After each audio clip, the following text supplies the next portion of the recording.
So hello student, welcome back to my channel. So this is Jia from Jia's Study. So class start होने से पहले मैं आपको ये बता दूं कि आप मेरे चैनल को सब्सक्राइब कर दो भाई. बस क्लिक ही तो करना, आपको कुछ नहीं, सब्सक्राइब करना, लाइक करना और शेयर भी करना, ठीक है. सो स्टार्ट करते हैं विथ वेरी इंटरेस्टिंग क्वेश्चंस. सो हमारा 4 पार्ट कवर हो चुका था. Now here is 4 part remained जो हमारा रह गया है, तो उन्हीं में से 5 पार्ट हम पढ़ते हैं, ठीक है जी. सो स्टार्ट करते हैं. 3m upon 5 equals to 6. ये क्या है?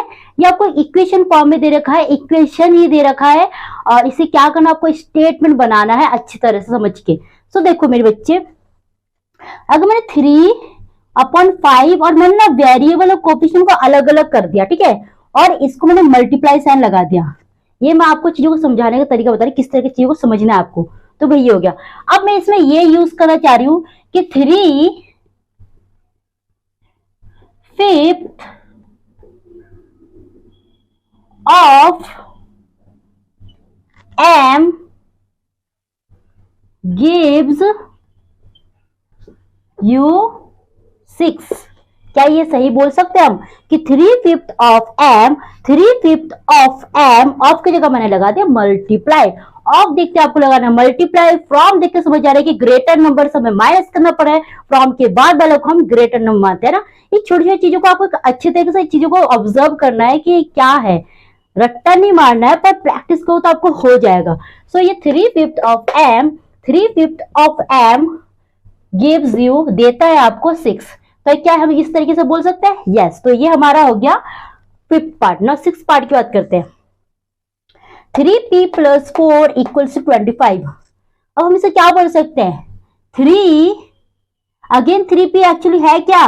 3 मल्टीप्लाई p, यही तो है, क्योंकि वेरिएबल और कोफिशिएंट जब ये कोफिशिएंट है और ये एक वेरिएबल है, जब दोनों को मल्टीप्लाई करो तो इट इज बिकमिंग, क्या बन रहा है जी?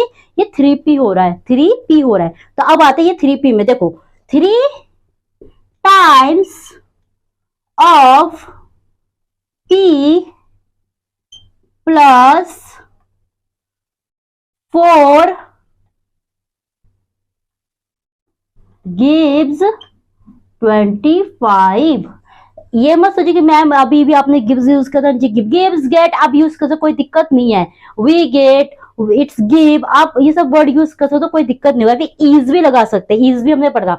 3 times of p, 3 times of p of देखो multiply, 3 times of p + 4 gives 25. Is it clear? चीजों को कॉम्प्लिकेट नहीं बनाना है, इजी लैंग्वेज में अपने इजी लैंग्वेज यूज करना है. सब इंग्लिश में कोई पैराग्राफ भी लिखते हो, जरूरत नहीं भाई डिफिकल्ट वर्ड यूज करना, सिंपल से सिंपल वर्ड यूज करो. आपको इस तरह लिखने कि आप सामने को समझा पा रहे हो, आपको समझ आ रहा है वो नहीं देखेंगे, आप समझा पा रहे हो कि नहीं. एग्जामिनर जो आपको क्वेश्चन दे रहा है, क्या वो आपके आंसर समझ पा रहे हैं? तो वही काम हमें यहाँ करना है. जितना हो सके एज मच एज पॉसिबल आप चीजों को ईजी रखना है, ठीक है. सो ये था भाई हमारा 6 पार्ट. अब करते 7 और 8 पार्ट. सो इरेज कर दो इसको. चलो फिर. सो इसी का 7 और 8 पार्ट्स में क्या बोल रहे हैं? 4p - 2 = 18. भाई हम इसे एक काम कर सकते हैं, क्या कर सकते हैं बताओ? हम कर सकते हैं इफ यू, अगर आप, if you taken away.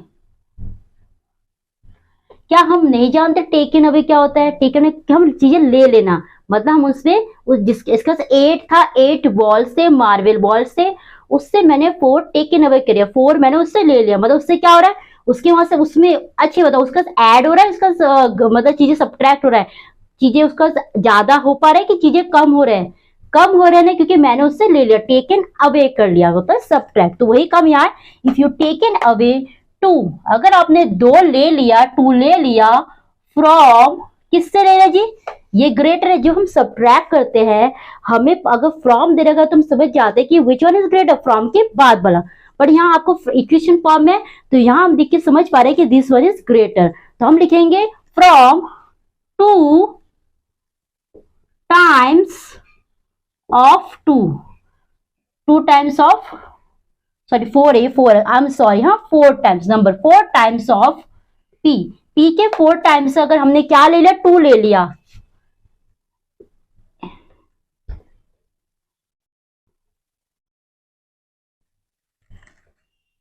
Gate लिख दो, गेट 18 गेट्स, ठीक है, ये सही है। इफ यू टेकन अवे 2, अगर आप 2 ले लेते हो from 4 times of P, 4 times of P, तो वही 4 टाइम्स ऑफ पी गेट्स 18, क्या मिलता है हमें 18। क्लियर? एक बार और बताओ, मैंने लिखा है इफ यू टेकन, अब आप ले लेते हो 2, 2 किससे, फ्रॉम 4 टाइम्स ऑफ पी, तो 4 टाइम्स ऑफ पी, टाइम सुनते हैं मल्टीप्लाई होता है, ऑफ सुनते हैं मल्टीप्लाई होता है, टेकन अभी होता है माइनस, सब्ट्रैक्ट होता है माइनस, ये चीजें छोटी छोटी चीजें, बट ऑब्जर्वेशन बहुत जरूरी है। 4 times of P gets 18, is it clear? समझ आए? सो अब नेक्स्ट करें। सो 8 पार्ट्स हमारा क्या बोल रहे हैं, p upon 2 plus 2 equals to 8। तो क्या हम ये कह सकते हैं, इफ यू एड 2, अगर आपने 2 ऐड करे किसमें, 2 किससे ऐड करे, हाफ ऑफ p। अच्छा मेरे बच्चे, ये 1/2 होता है मल्टीप्लाई p, मतलब हाफ ऑफ p, हाफ तो इस तरह लिखते हैं ना, हाफ को हम इसे 1/2 को हाफ ही तो डिनोट करते हैं, तो half of p you gate, आपको क्या मिलता है, you get 8। Is it clear? If you add, अगर आपने 2 ऐड करा टू हाफ ऑफ p में, तो यू गेट 8। इसी के अगर लिखा होता 4/7, 4/5, क्या लिखते हैं, if you add 2 to the 4/5 of p you get 8, ठीक है। तो ये मैं आपको ऑर्डिनल से सिखा दूंगी, अगर लिखवा दूंगी तो, ताकि आपको दिक्कत ना हो। So this is the part 8 हमारे कवर हो गया। क्वेश्चन नंबर 5 को और question we have done. So next class में करेंगे क्वेश्चन नंबर 6, और आपको वीडियो को लाइक, शेयर और सब्सक्राइब भी करना है, सो दैट आपको आने वाले टाइम में जो भी मेरे वीडियोस अपलोड होंगे, क्लासेस होंगे, उनके नोटिफिकेशन आपको मिलते रहे। Thank you and have a great